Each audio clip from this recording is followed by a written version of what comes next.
និ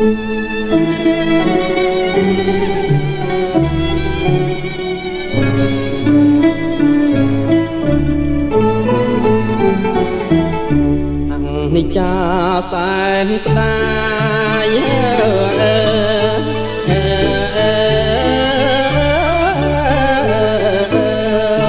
កាយស្រស់ស្រីស្ដាយសាប់សមដី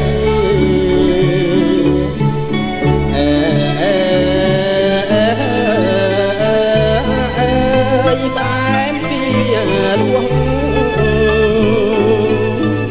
ស្ដាយសាប់សំដីយីផ្អែមពីរវង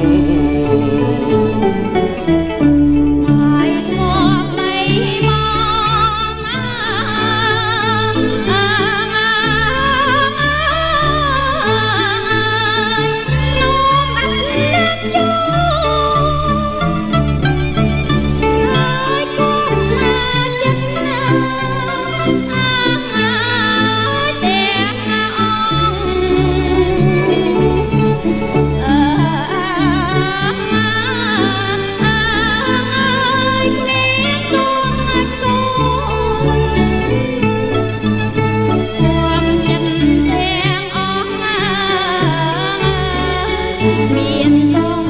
ឆ្លងធ្វើមកដាច់កម្មកាយ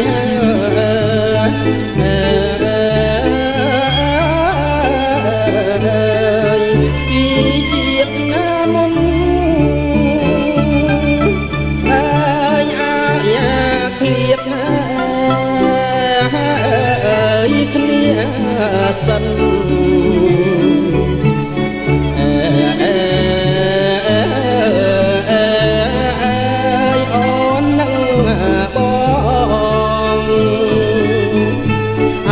ក្លៀតគ្នាសិនអូននឹងបង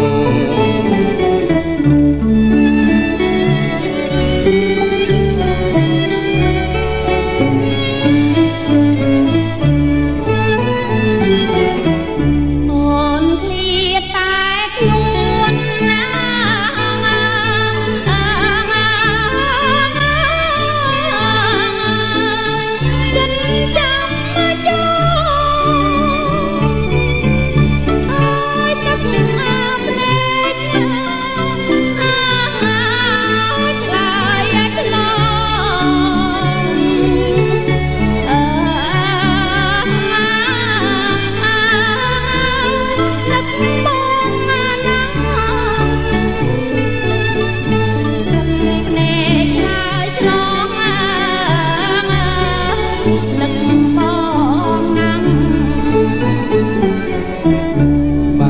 ពិត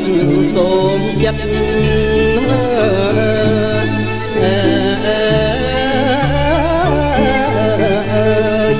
កុំប្រែផ្លាស់